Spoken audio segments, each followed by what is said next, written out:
c'est pas censé être un travail, mais moi j'ai l'impression que ça en est un, que ça rentre dans mon emploi du temps, que je m'organise pour que tout rentre dans les cases, même si j'aimerais rajouter les cases. Mais c'est une vraie contrainte pour moi de m'organiser pour pouvoir tout gérer en même temps. Je m'occupe de ma maman qui a une maladie Alzheimer précoce, qui a commencé à 52 ans, qui aujourd'hui, ma mère, a 63 ans, et on est dans une situation très évoluée, hein, pour ne pas dire palliative. Et en fait, mon frère, mon père et moi sommes très présents à la maison. On souhaite le maintien à domicile, c'est le souhait de nous tous. Et on est présent, mais tout le temps, tout le temps, tout le temps. Moi, malgré mes activités entre le journalisme et puis le cabinet à Paris, je suis, je pense, toutes les semaines au Havre, je rentre tous les week-ends ou tous les 10 jours. Quand il faut, je ferme complètement le cabinet, j'annule dès les matins et je m'absente totalement. Et finalement, on le sait tous, hein, être aidant, c'est aussi être fatigué. Mon père est l'un des aidants, donc maintenant lui aussi est fatigué, donc je suis aussi l'aidant de mon père. Je me suis dit que j'en avais besoin. Mais du coup, effectivement, ça nécessite une vraie organisation, et puis, on ne va pas se mentir, c'est aussi une souffrance. Hein. Moi, je trouve que c'est très douloureux. Enfin, et maintenant, la limite entre aidant et soignant, elle est assez floue. On aimerait, en théorie, bien sûr, rester à sa place d'aidant et de ne pas être soignant. Néanmoins, je pense que si je n'avais pas de temps en temps regardé ce qui se passait, je pense qu'on n'en serait pas là aujourd'hui. Et je pense aussi que mes parents ne seraient peut-être d'ailleurs même plus là. C'est-à-dire qu'effectivement, c'est compliqué de mettre son cerveau en off quand on est soignant. On ne peut que de temps en temps checker une liste sur l'ordonnance ou vérifier le pilulier ou ne serait-ce que d'un point de vue administratif. Si je n'étais pas médecin, je pense que je n'aurais pas pu accélérer les process. Et je pense que c'est une chance d'être soignant quand on est aidant. On pourrait penser que c'est un calvaire, mais je pense que c'est une chance, du moins pour ceux qui sont malades, pour nos proches, parce je sais que je vais beaucoup plus vite à avoir les soins, les choses à la maison, les ordonnances c'est plus facile, l'administratif c'est plus facile, la PCH, tout ça, enfin, je trouve que c'est un gain de temps. Donc d'un côté il y a du négatif et il y a du positif, ça c'est vrai. Mais, et le répit, ça a été la chose la plus dure, je pense, à obtenir, parce que même en étant, Hélène, tu le disais encore une fois, enfin, je pense que le mot aidant, moi-même, je ne le connaissais pas. Au-delà de ne pas connaître le statut d'aidant, je ne connaissais même pas les aides en tant que médecin que moi, j'aurais pu apporter à mes patients. Et aujourd'hui, quand j'ai un patient qui vient, qui a une maladie aussi chronique, un cancer ou une maladie neurodégénérative, je pense savoir comment le prendre en charge au point de vue santé, administratif et tout ce qui est dans sa globalité. Mais aujourd'hui, je m'adresse aussi à son accompagnant, quand il y a son mari ou sa femme, je lui dis, vous monsieur, comment vous allez? Je pense que ça, avant, je ne l'aurais jamais fait si je n'avais pas été moi-même concerné. Parce qu'en fait, parfois, dans les maladies neurodégénératives, le plus souvent, le patient, il n'a pas toujours conscience de tout ça, et puis finalement, la personne qui souffre, c'est l'aidant. Donc, ça, voilà, le plus dur dans tout ça, c'est d'avoir mis du temps aussi à faire rentrer des soupapes, des soupapes pour prendre un peu d'air.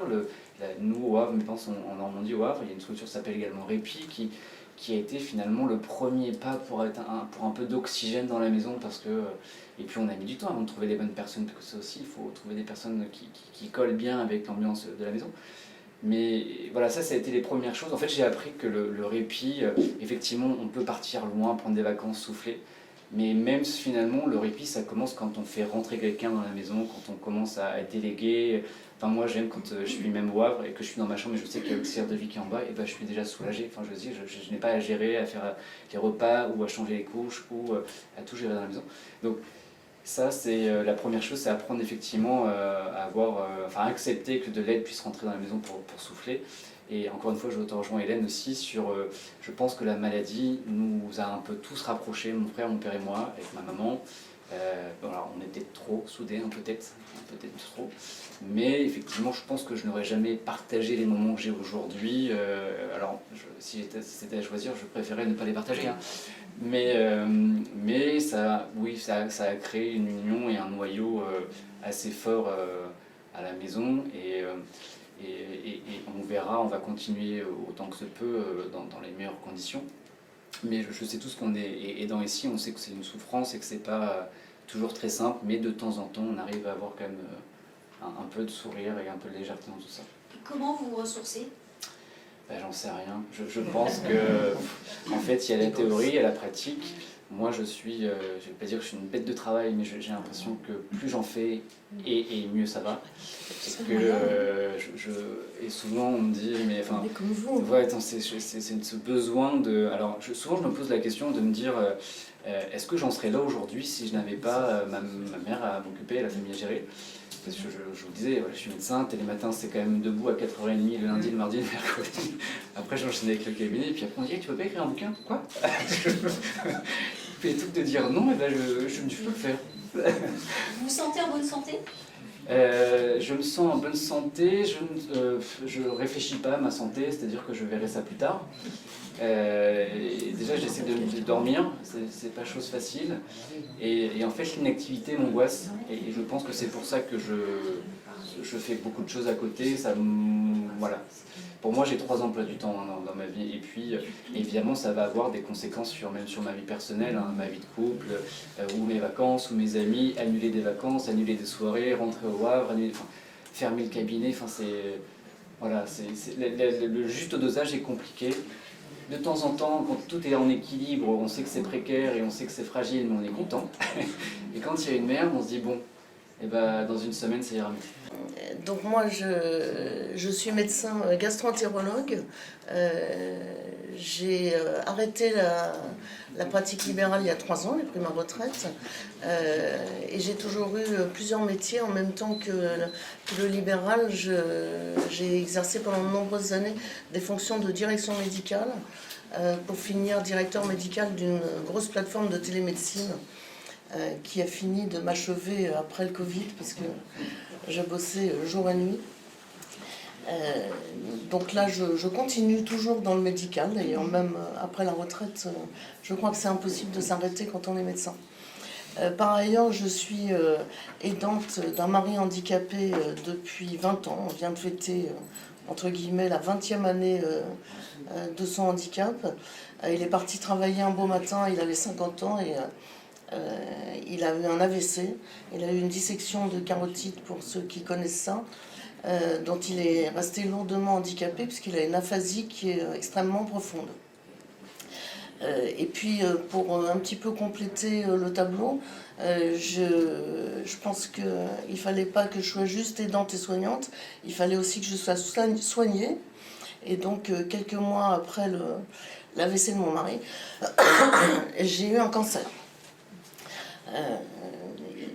Donc voilà, ça m'a fait pas du tout découvrir que j'étais aidante. Je savais même pas que ça existait. Il y a 20 ans, on n'en parlait absolument pas. Et je me suis absolument pas mise dans cette dynamique. Je pense que j'étais plus dans la dynamique d'aider mes enfants, parce que mon mari avait 50 ans et mon dernier enfant, il avait 5 ans. Donc ma fille aînée passait son bac. Moi, l'idée, c'était que mes enfants arrivent à vivre la vie la plus normale possible, malgré ce qui arrivait à leur famille, qui reproduisait un petit peu ce que j'ai vécu dans mon enfance, parce que j'avais déjà un père atteint d'une maladie neurologique. Donc c'est plutôt sur les enfants que je me suis positionnée comme aidant, plutôt que pour mon mari. Après... du jour au lendemain, on attrape toutes les casquettes, quoi. Hein. Il faut tout gérer, traiter. En plus, il avait une profession libérale, il était architecte, il avait 15 chantiers en cours, donc je me suis retrouvée architecte. J'ai mis à peu près 3 jours à savoir allumer son Mac pour retrouver dedans. Bon, enfin bref, on se retrouve tellement submergé que je pense que c'est le fait de beaucoup de gens qui aident. On se met en mode je réfléchis pas, j'avance. On vous propose des choses d'ailleurs, parce que on m'a proposé de m'occuper de cancéro une fois que j'avais un cancer. Quelques années après, j'ai croisé Hélène avec grand plaisir. J'ai dit oui. Et puis j'ai beaucoup appris sur le corps médical, ce qui explique ma présence ici. J'ai découvert en étant avec ces 3 casquettes que les médecins c'était très compliqué. La communication c'est très compliqué chez les médecins. Mon mari il a une neurologue qui est franchement top, elle le suit depuis 20 ans. Quand il a eu des problèmes aigus, je l'ai appelée, elle a toujours été au rendez-vous, mais elle ne m'a jamais demandé si ça allait. Parce que je pense qu'elle a trop peur de la réponse, non, ça va pas. Personne n'a jamais dit, est-ce qu'on s'est occupé de vos enfants? Est-ce qu'on pourrait proposer un accompagnement à vos enfants? Jamais, personne ne nous a dit ça. J'ai trouvé que les paramédicaux étaient plus aidants, mais sans vraiment... ils aident, mais ils ne se positionnent pas comme ça. Mais c'est vrai qu'ils sont beaucoup plus à l'écoute des besoins des patients, etc. Les médecins, c'est quand même très très bas comme niveau de communication avec les patients. Du coup, j'ai fait une formation moi-même à la communication médicale. J'ai beaucoup appris à ce moment-là. Et ensuite, j'ai formé des médecins à la communication médicale. Et j'ai encore plus appris d'ailleurs. Parce que, dites donc, on part de très très bas. Voilà. Donc, c'est mon parcours d'aidant. Alors, maintenant, je suis à la retraite, je suis beaucoup plus à la maison. Et c'est vrai que c'est plus difficile. Parce qu'en fait, je ne le voyais jamais, mon mari. Hein. Je gérais tout. Je partais le matin, tout était cadré, le repas était prêt, tout était géré pour la journée, etc. Et là, maintenant, je découvre vraiment plus ce rôle parce que je suis tout le temps avec lui. Enfin, il est plutôt tout le temps avec moi. Voilà, donc j'appréhende un petit peu mieux le rôle et la lourdeur que ça représente. Comment vous vous ressourcez, Marion? En travaillant. D'accord. Deuxième témoignage, en travaillant. Ouais. Non, on n'ose pas s'éloigner en fait, prendre du répit. Vous partez jamais en vacances ou, Alors mes vacances, c'était quand ils étaient en vacances.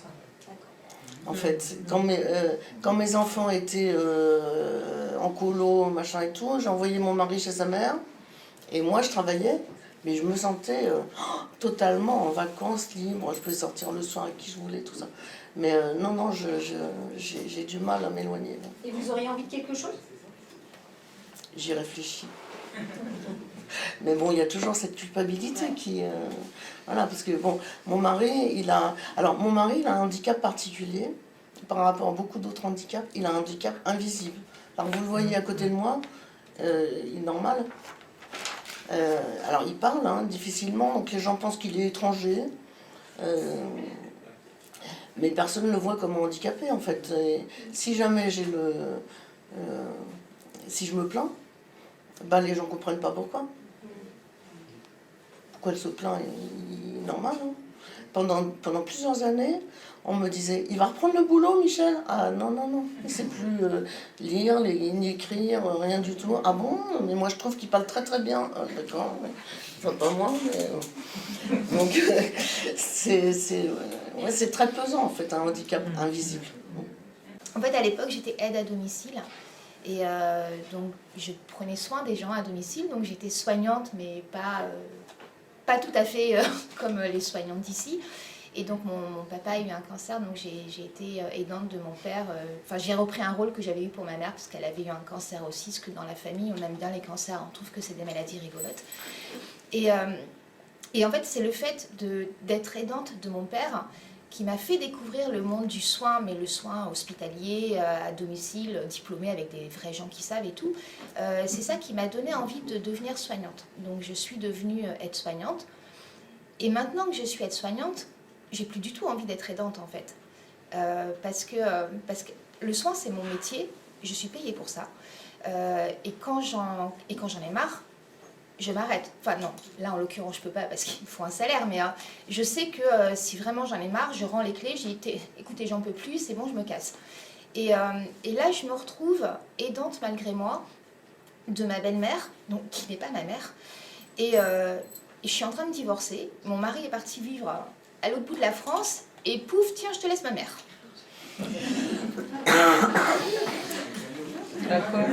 Ben non, en fait. Mais non, tu veux pas prendre tes gosses, d'accord, mais prends au moins ta mère. Et du coup, je me retrouve avec cette femme qui n'est pas ma mère, bon, que j'aime bien, elle est sympa, Jacqueline, mais c'est pas le problème. Mais moi, je quitte mon mari, mais du coup, dans ma version du divorce, c'était bon, je vais plus avoir de mari, mais du coup, je vais plus avoir de belle famille. Et ben non, c'est raté. Et c'est quelque chose que je vis très mal, parce que j'avais commencé à être aidante de ma belle-mère du temps où j'aimais encore mon mari. il y a longtemps.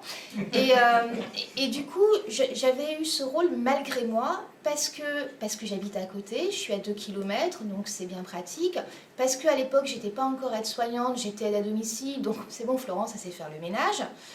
Oui, mais en fait, je le fais déjà au boulot, je le fais déjà chez moi, donc j'ai pas très envie d'aller le faire chez belle-maman.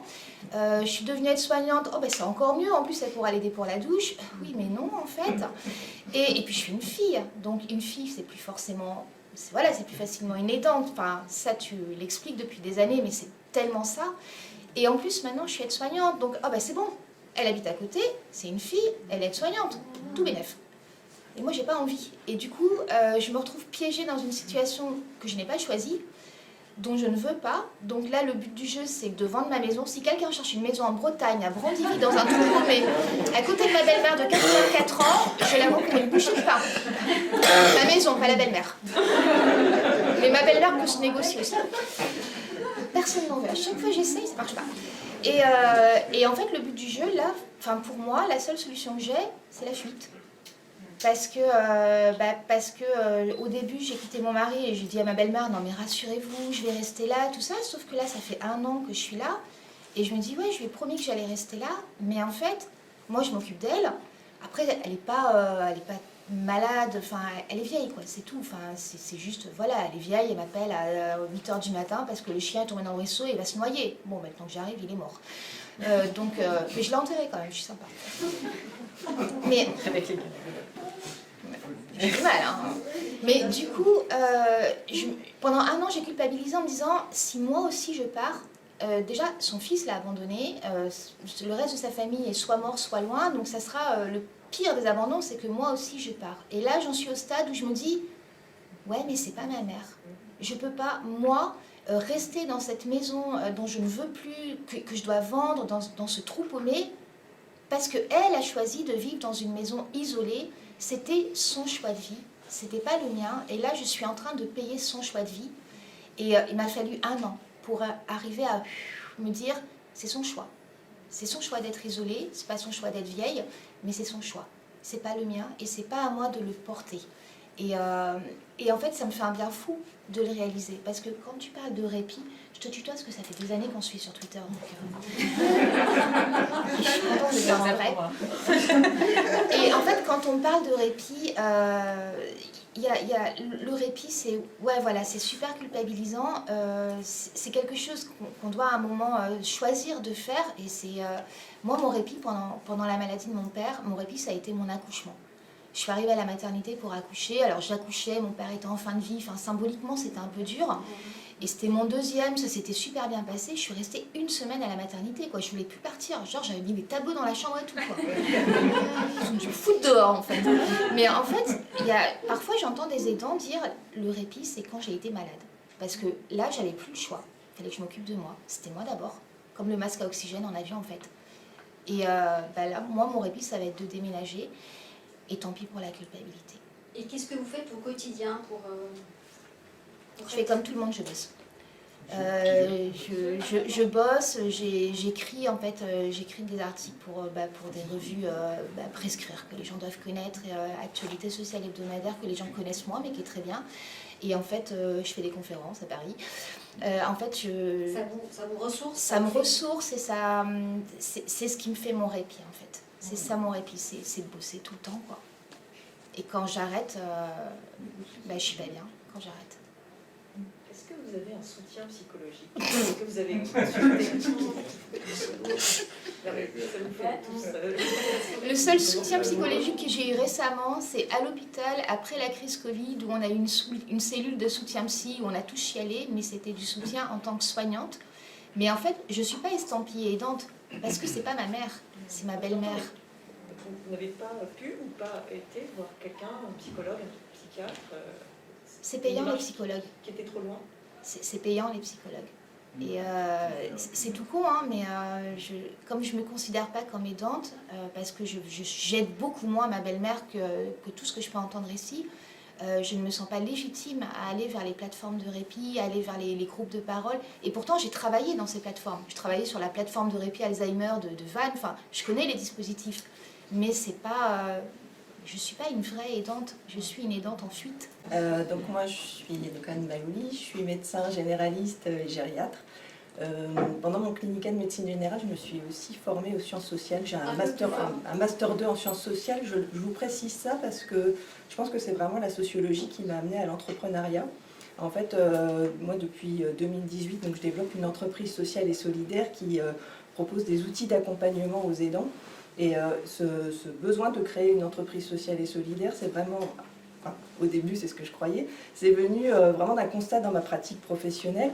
Moi, j'avais vraiment l'impression qu'il manquait quelque chose, qu'il y avait un besoin d'accompagnement des aidants. Et alors, ce qui était un peu compliqué au début, quand j'ai voulu créer cette entreprise-là, c'est que déjà, un médecin entrepreneur, ça rentre pas dans les cases. Et quand en plus j'expliquais que je voulais proposer un accompagnement médico-psychosocial, c'était hyper compliqué parce que les institutions ne comprenaient pas pourquoi je voulais pas rester que sur du médical puisque j'étais médecin. Et là, les sociologues m'ont bien aidé puisqu'en fait j'ai trouvé une étude sur les aidants c'est une étude qui avait été faite à la demande de la CNSA. Sur l'accompagnement des aidants sur les territoires, et le modèle qui était pris c'était les aidants de personnes âgées. Alors ça m'a arrangé bien parce que quand je suis gériatre, c'est quand même la cible que je visais en premier, et donc ces sociologues avaient établi une typologie des dimensions de besoin, et en étudiant comme ça les dimensions de besoin, déjà je me suis rendu compte que moi qui pensais que cette envie d'entreprendre pour les aidants, ça venait juste d'un constat dans ma pratique. En fait, j'avais moi-même été aidante dans ma vie, mais à l'époque où je l'avais été, alors c'était pendant mes études de médecine, je ne l'avais pas perçue comme ça, quoi. Enfin, moi, je n'étais pas une aidante, j'étais la fille de ma mère, la fille de mon père. Donc voilà, je me suis dit, ah ouais, alors en fait... d'où vient la motivation première? Est-ce qu'il n'y avait pas quelque chose de caché en dessous? Parce qu'à une époque de ma vie, j'ai été aidante. Et puis, ce qui m'a frappée, alors ce concept-là des 4 dimensions de besoin, je vais vous les expliquer très rapidement, mais c'est que c'était très utile pour pouvoir accompagner les aidants, mais c'était complètement transposable aux professionnels de santé, en fait. Donc, je vous explique très vite ce concept des 4 dimensions de besoin. Donc, la première dimension de besoin, quand on devient aidant, c'est qu'on a besoin d'informations sur la pathologie de son proche, parce qu'il faut l'accompagner de la meilleure des façons. Alors, pas forcément comme un professionnel de santé, si on n'en est pas un à la base, mais en tout cas, savoir suffisamment de choses sur la pathologie pour pouvoir accompagner correctement. Et puis, il faut aussi avoir de l'information sur l'écosystème, parce que, moi, je ne connais pas forcément les clics, les Maya, les plateformes de répit, la MDPH, etc. Donc, beaucoup d'aidants vous disent c'est un peu le parcours du combattant. Donc, vraiment, c'est la première dimension, c'est ce que les sociologues appellent la dimension cognitive. Donc, moi, j'ai transcrit pour les non-sociologues, se former et s'informer. La deuxième dimension de besoin, c'est la dimension sociale, c'est-à-dire que quand je deviens aidant, il y a plein de choses qui vont changer par rapport à mon proche. C'est-à-dire que déjà, on l'a dit tout à l'heure, il faut faire attention à la place qu'on va prendre par rapport à son proche. Il faut faire attention de ne pas devenir justement l'infirmière de son père ou le parent de son parent ou l'infirmière de son conjoint plutôt.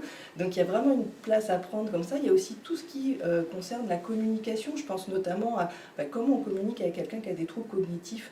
Et ça, c'est pas forcément quelque chose d'intuitif, quoi. Vous savez pas du jour au lendemain comment je communique avec quelqu'un qui a la maladie d'Alzheimer, par exemple. Donc il y a vraiment un lien avec le proche. Il y a aussi tout le lien avec l'extérieur. Et nous, en tant que professionnels de santé, c'est intéressant parce que c'est exactement ce que j'ai ressenti moi. C'est-à-dire que quand je suis devenue aidante à l'époque où j'étais étudiante en médecine, c'était à moi de gérer puisque j'étais étudiante en médecine justement. Donc les gens se reposaient beaucoup sur moi. J'avais une place que j'avais pas choisie. On m'a dit c'est toi qui es en médecine, donc c'est toi qui vas gérer le plus. Donc il y a vraiment comment on se positionne par rapport à l'extérieur. Et puis la dernière partie dans cette dimension sociale, c'est comment je me positionne avec les autres professionnels qui interviennent. Et déjà, comment j'ai une équipe autour de moi. Donc là aussi, on est encore sur les limites. Quelles limites je mets dans mon accompagnement, jusqu'où je vais. C'est vrai que je sais faire une toilette, mais est-ce que vraiment je vais être obligée de faire la toilette? Est-ce que je ne peux pas déléguer à quelqu'un? Donc il y a tout ça qui se joue dans la dimension sociale. La troisième dimension, c'est la dimension physiologique, c'est-à-dire que je me retrouve dedans.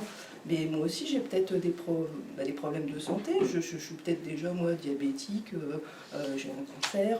Comment je fais pour m'occuper de moi? Et puis même au-delà du fait que je ne sois pas forcément malade, il faut justement que je ne tombe pas malade parce que c'est sur moi que les choses reposent. Donc tout ce qui est prévention primaire, secondaire il va falloir que je le mette en application. Alors, en théorie, on sait tout ça parce qu'on a appris pendant nos études, mais vous connaissez l'adage, quoi. C'est toujours les cordonniers les plus mal chaussés.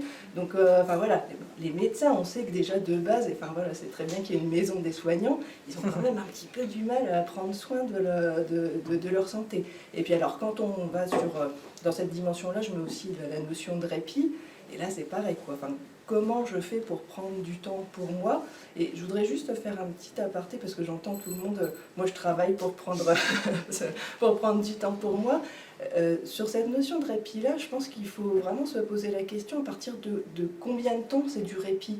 Et moi je dis aux aidants, enfin, des fois ça peut être quelques minutes, et puis ça peut aller jusqu'à plusieurs jours, mais ne serait-ce que déjà par moment, enfin, se poser et puis se centrer sur sa respiration, ça peut paraître rien, mais enfin, faire 1 minute, je sais pas, de cohérence cardiaque, bah, des fois ça permet de, vous voyez, redescendre un petit peu en pression et puis d'aller plus loin, quoi. Et puis la dernière dimension, c'est la dimension subjective, c'est-à-dire que, bon, bah ok, ce truc-là, ça m'est tombé dessus, moi je suis devenue aidant, j'avais rien demandé, mais comment je peux quand même m'épanouir dans cette situation-là?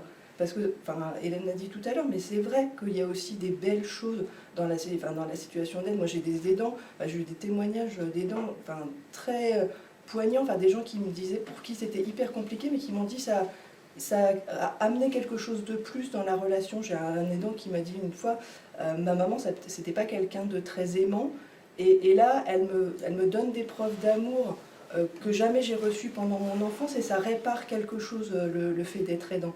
Donc, il y a ça qui se joue dans la dimension subjective, comment s'épanouir, et puis moi je mets là-dedans tout ce qui est anticipation. C'est vrai que, on en a parlé tout à l'heure, le gros souci, moi, que je vois chez tous les aidants, c'est que souvent, et c'était vraiment pour moi le facteur déclenchant qui m'a fait m'intéresser à ce sujet-là, c'est qu'il y avait des choses qui se mettaient toujours en place sur un mode catastrophe. Moi j'ai travaillé comme médecin coordonnateur en EHPAD, et j'étais un peu sidérée justement des entrées que je voyais en institution, parce que c'était toujours la même progression, le même scénario, c'est-à-dire que le proche aidant tombait malade ou pire, décédé, et tout à coup, le reste de la famille se disait qu'est-ce qui se passe, quoi, ça marche plus, le maintien à domicile, bon du coup on l'hospitalise, quoi. Donc les gens ils faisaient hôpital, des fois ils faisaient des allers-retours vers le domicile, parce qu'on disait c'est du social, donc ça ressort. Donc voilà, jusqu'au moment où il se cassait quelque chose, ça devenait vraiment médical, vous voyez. Donc après ils faisaient hôpital, SSR, et hop, arrivé en EHPAD.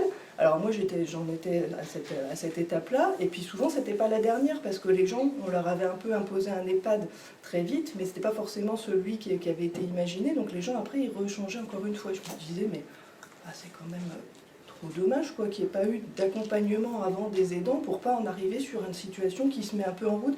Et du coup, très mal vécu pour les patients parce que quand ils arrivent, ils sont complètement déboussolés. Très mal vécu pour les familles parce que quand les familles arrivent à cette étape-là, ils vivent ça comme un sentiment d'échec.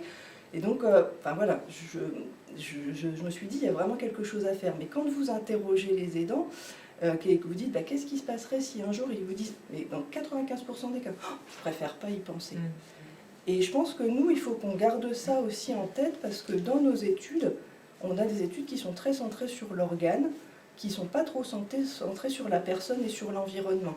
Moi j'ai été chef de clinique de médecine générale, et quand j'enseignais aux étudiants en médecine générale, je leur disais faites attention, parce que vous avez une vision très hospitalière de vos patients, mais par exemple, si vous faites sortir une petite dame un vendredi après-midi qui habite à la campagne, et puis que vous vous dites ça va le faire, elle a 10 enfants, c'est du vécu.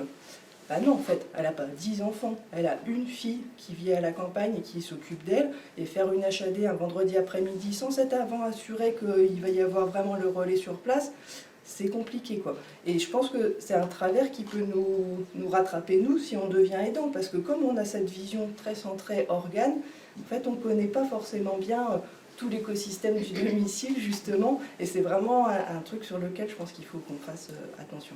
Je ne vais pas trop monopoliser la parole, parce que je suis... Altémis, c'est quoi, en fait? Alors, Altémis, donc c'est une entreprise sociale et solidaire. Je tiens là-dessus parce que je tiens à ça parce que j'étais pas mue par l'appât du gain.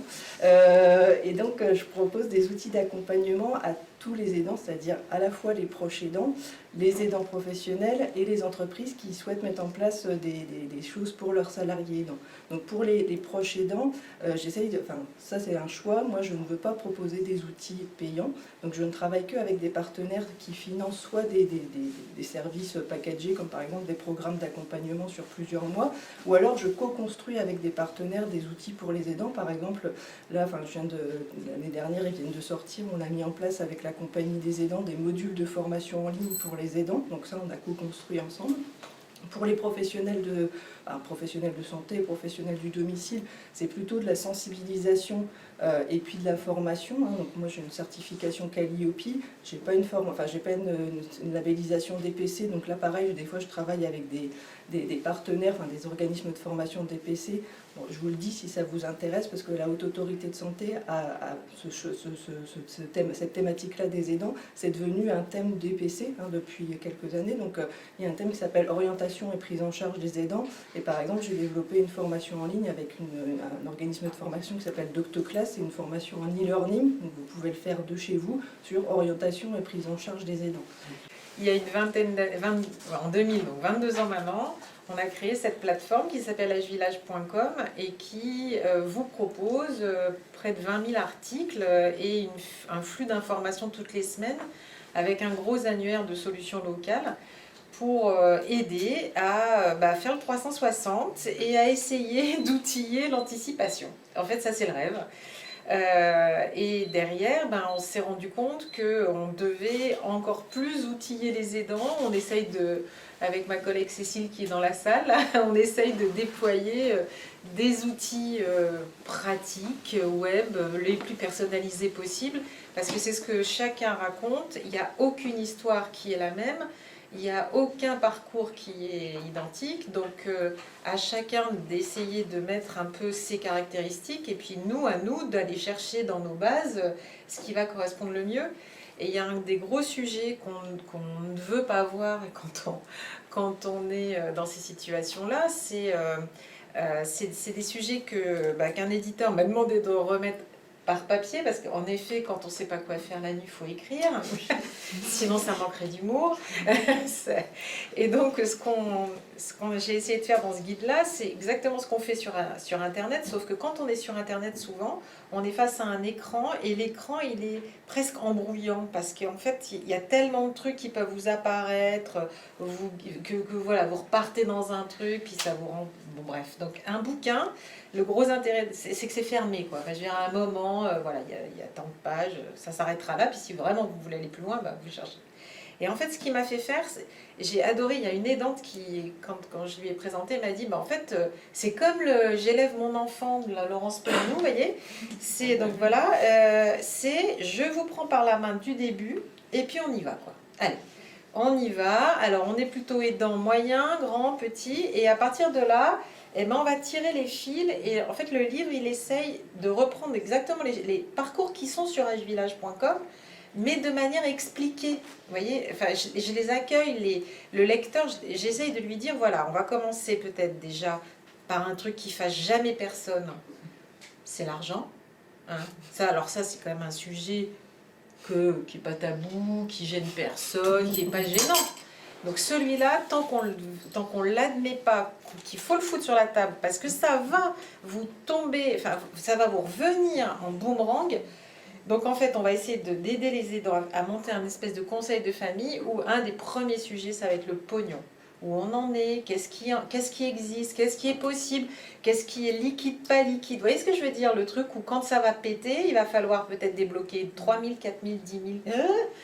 Bon, c'est pas anodin. Et puis là arrive le problème des aides financières. On en parlait quand on a préparé la table ronde. Elle a droit à des aides financières, elle les a pas. C'est quand même hallucinant. Alors qu'elle y a droit. Donc il y a un moment, il y a bien des gens. Alors si soi-même on n'a pas le temps de le faire parce qu'on a quand même autre chose à faire, il y a des pros de ça. Il y a des gens qui sont des professionnels, comme il y a des aides à domicile, il y a des assistants administratifs qui existent, c'est des métiers. Qui en a entendu parler ici de ces métiers-là? C'est pas évident.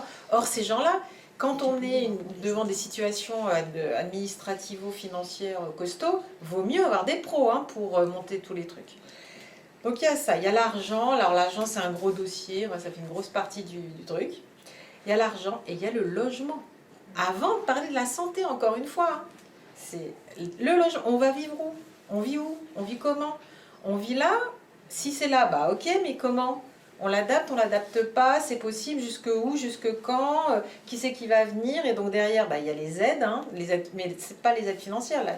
Cette fois-ci, c'est la tripatouillerie d'aide à domicile, où on est quand même dans un pays, pour pouvoir avoir une toilette, il y a 8 solutions, les gars. 8. La vôtre, débrouillez-vous pour être les dents et faire la toilette vous-même. Mais derrière, il y a j'emploie quelqu'un, je l'emploie pas, je fais appel à un SIAD, à quelqu'un, un service prestataire, mandataire, emploi. Il y a de quoi se tirer. Vous voyez ce que je veux dire? Et ça, nous, il faut qu'on vous décrypte tout, qu'on vous explique tout, qu'on vous explique les avantages et les inconvénients de chacune des solutions, pour qu'après, chaque famille, chaque personne va tirer le truc. Et puis, à ce moment-là, on arrive à la santé. La santé, et on va oser attaquer la fin de vie. Et là, les sujets qui fâchent le plus, c'est-à-dire, enfin, pas qui fâchent le plus, parce que déjà, ce qu'on vient de dire, c'était déjà pas mal. Mais ce qui est vraiment sympa, c'est les EHPAD, non? C'est quand même là, c'est vraiment, là, on atteint le truc, non? C'est le nirvana, là, on est, là, trop bien. Il y a là, alors là, donc il y a un truc qui est cool, c'est qu'on m'a demandé de faire un deuxième bouquin, après le premier. C'est un bouquin sur des maisons de retraite qui iraient bien. Et là, il se trouve que ce bouquin-là, et il est sorti pile dans les librairies en même temps qu'un autre. Il s'appelle Les Fossoyeurs. Et là, je me suis dit, l'autre, il aurait voulu me faire une pub pour le mien, j'y serais même pas arrivée. Parce que mine de rien, le fait qu'il soit sorti, Les Fossoyeurs, les gens disent, bon, alors une fois qu'on a désespéré Billancourt, d'accord, une fois qu'on est au-dessous du niveau de la mer, en se disant, bon, là, jamais on foutra nos parents là, moi, j'irai jamais, enfin, c'est pas possible, quoi, on est d'accord? Et moi, j'arrive à me dire, alors, comment vous dire? On pourrait peut-être essayer quelque chose, on pourrait quand même essayer de regarder ce qui se passe ailleurs, dans certains endroits, puisqu'il y a des gens qui ont créé des professionnels du public, du privé, de l'associatif. C'est pas le problème, mais il y a des pros qui ont dit, mais nous, on veut être fiers de ce qu'on fait. Nous, on veut reprendre la main sur la fin de vie, la démence, vous voyez, 8 polypathologies où on voit arriver des aidants fracassés, machin. Non, nous, c'est ça, notre métier. Et nous, on veut être fiers de ce qu'on fait. Donc, on va créer un label, Humanitude, tout bien, parce que c'est ça qu'on veut. Et donc, il y a 10 ans, ils l'ont fait. Et donc, il y a le fameux éditeur qui dit, bon, alors maintenant, il faut que tu racontes l'histoire. Il faut que tu racontes l'histoire. Il faut que tu mettes le portrait des premiers. Il faut que tu racontes que c'est possible à 2000 € par mois d'être labellisé. Il faut que tu le racontes. Il faut que tu leur donnes la parole, etc. Donc, ça y est. Et donc, je me suis foutue dans la roue des Fossoyeurs. Et là, on est derrière, il prend le vent, là, il ouvre la voie. Puis nous, on est derrière en disant, les gars, il faudrait peut-être qu'on s'y mette, quoi. Parce que l'enjeu derrière, c'est, entre Âge Village et ça, c'est vraiment de dire, sur les territoires, on va peut-être se remonter les manches, quoi. Parce que c'est bon. Soit on attend, je sais pas quoi, parce que je sais pas ce qu'il va falloir qu'on attende. Là, la vague démographique, elle arrive. 2030, je vous rappelle que 2030, c'est 2030. Ça sera pas 35, 40, ça arrive en 2030. 2030, c'est l'accélération l'arrivée aux âges avancés des baby-boomers, des premiers baby-boomers. Donc à partir de 2030, là on va vivre un truc, ça va être joyeux. En plus, en 2030, il y a peut-être éventuellement des petites conséquences sur un truc qui s'appellerait le réchauffement climatique, enfin, c'est un petit détail aussi, plus 2-3 conneries du genre un mec là en Russie qui a l'intention de nous expliquer la vie. Donc quand vous avez tout ça, vous vous dites, on peut s'appuyer sur des expériences réelles, tangibles. Il y en a 26 aujourd'hui qui sont labellisés, il y en a 150 qui le veulent. C'est des gens, ils se démerdent, ils vivent avec les contraintes, ils sont en train de tordre le système pour essayer de proposer autre chose. Et moi, franchement, donc je suis aidante et je suis totalement fond de fauteuil parce que je sais très bien où mes proches pourront aller au cas où. Et ça, mentalement, en termes de répit, en termes de soulagement, c'est énorme. Je sais où ça ira. C'est dégueulasse. Je suis une des rares à le savoir. C'est pas juste. Donc, Age Village, donc les newsletters et donc les bouquins. Et donc, il n'y a plus qu'à. Et comment on peut te faire connaître encore plus? Ben voilà. Ouais. L'idée, c'est d'en parler, de diffuser le truc. Le site internet, il est libre et ouvert et allez-y. Les outils sont à votre disposition. Là, on fait des bouquins pour ça. On essaye de faire des conférences, on fait des colloques, on fait des tas de choses pour essayer de faire passer le message. Et qui t'aide, toi? Enfin, Age Village Qui nous aide, nous? Ouais. Nous, franchement, si on n'avait pas les lecteurs, et si on n'avait pas le retour de tous ceux qui nous suivent depuis tant de temps, enfin je veux dire, ici autour de la table, j'en connais au moins 2, qui nous suivent vraiment, enfin je veux dire, si on n'avait pas ces retours-là, et si on n'avait pas la preuve via tout ce déploiement dans les territoires de la mise en œuvre de ça, franchement, je pense que j'aurais fait comme beaucoup de gens, c'est-à-dire j'aurais refermé les écoutilles en me disant, bon, tant que ça tient, ça tient. Est-ce que tu as des détracteurs? Il y a eu approche non médicamenteuse, trucs qui sont pas complètement, vous voyez, ça, c'est que ça, humanitude, tout ça. Maintenant, c'est fini. Terminé. Face à la vague et à la violence de ce qu'on se prend, on est plutôt en mode maintenant vraiment de se mettre tous autour d'une table et de se resserrer les... Enfin, je veux dire, voilà, on est plus médicaments, pas médicaments, machin, c'est pas le sujet. Le sujet, c'est comment ensemble, on se met d'accord pour prendre soin dignement de ses proches, parce que demain, c'est nous, quoi. Merci beaucoup de votre invitation. Merci de m'avoir invitée. Alors, c'est amusant parce que quand j'ai vu dans le programme infirmière et hypnothérapeute, j'ai trouvé que c'était réducteur. Vous voyez, je dirais de moi que je suis tout simplement une professionnelle de santé. Et j'aime bien cette idée d'appartenir à cette famille dont je suis très fière. Je suis une soignante avant tout. J'exerce aujourd'hui des fonctions de manager. Je suis cadre de santé en soins palliatifs. Mais je suis avant tout une infirmière de cœur. Et j'aimerais partager quelque chose avec vous.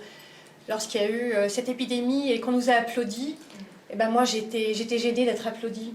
J'étais même en colère parce que j'ai dit mais on fait juste le job. Et régulièrement dans les tests de soins palliatifs, quand on me dit oh, c'est bien ce que vous faites, il faut du courage. Je dis mais quel courage? J'ai aucun courage. Moi vous savez je travaille avec le cœur. Il y a une fois un patient qui m'a dit vous travaillez avec le cœur. Et aujourd'hui, que ce soit de faire un planning, d'accompagner des patients, d'accompagner des familles qui sont aussi des aidants, je le fais juste parce que je ne sais pas faire autrement et je ne peux pas faire autrement. C'est juste le cœur, c'est être dans l'amour de son métier, dans l'amour du prochain, mais l'amour vraiment vrai. Quand on parle de vocation, je dis juste, mais c'est quelque chose, on nous a donné ce don. Et si alors je fais ma part, comme dirait Pierre Rabhi, ma petite part, la petite goutte que j'apporte, alors c'est juste bien. J'aimerais partager avec vous une petite anecdote parce que ça fait 30 ans que je suis rentrée dans ce milieu et vous savez, quand j'étais élève infirmière en 92, eh bien, il y a mon grand-père en Bretagne qui a fait un AVC. Et ça a été très violent pour l'élève infirmière que j'étais alors de le voir avec son jogging bleu électrique Adidas, vous savez, avec cette fermeture éclair parce que c'était plus facile, avec son bras rétracté et son petit filet de salive qui coulait. Et mes parents, je suis fille d'infirmière, je suis d'une famille de médecins, mes parents qui ne se sont pas posé la question et qui faisaient sa toilette et qui nursaient papy.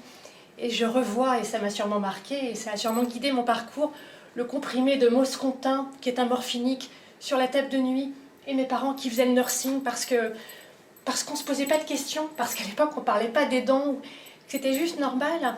Et 30 ans après, eh ben c'est moi qui me suis retrouvée en fait catapultée, où tout à coup on m'appelle et voilà, maman s'est cassé le col du fémur, et on est en plein dans la Covid, et je dois gérer l'unité Covid, et je dois gérer mon équipe, et je ne peux pas décevoir mon encadrement, je suis là, on a besoin de moi. Et comment par téléphone, je trouve une énergie incroyable. Ok, est-ce que le médecin traitant est prévu? Est-ce qu'on a prévu l'immunicalité quand elle va rentrer? Il se trouve que papa était dans le même temps, parce qu'il n'y a jamais de hasard, hein, hospitalisé pour un problème rénal, et tout à coup, comme l'a dit Hélène, comme d'autres l'ont dit. Oh bah Emmanuel, tu vas gérer, hein. De toute façon c'est toi l'infirmière de la famille. Et à un moment, comment on arrive à dire, bah oui mais là, en l'occurrence, c'est trop et comment je fais? Et j'ai fait, je sais pas comment, mais j'ai fait, sans me poser de questions, sans... Et ce qui a été chouette et ce qui m'a fait le plus plaisir, c'est les oncles et les tantes. Oh, mais comment tu fais? Comment tu as pu faire tout ça? Et, ah oui, alors c'est ça que toi tu faisais quand tu étais à domicile. Et la chose qui m'a fait le plus plaisir, c'est que tout à coup, ça a permis que les membres de la famille s'intéressent à... Mais raconte-nous un peu ton job. Alors ça veut dire quoi, cadre de santé? Parce que cadre de santé, personne ne sait ce que ça veut dire et j'ai même horreur de ce titre. Moi je dis juste, mais je suis une soignante et je m'occupe aussi bien des patients, de leur famille que des infirmiers et voilà, et des aides-soignants que j'ai le privilège d'accompagner. Et quand on me pose la question, je dis, mais attendez, moi j'ai une équipe de soignants extraordinaire. Ils sont volontaires, ils sont souriants. Et je leur dis à eux, mais merci d'être là parce que vous avez l'excellence, vous avez l'expertise et quelle fierté de travailler à vos côtés.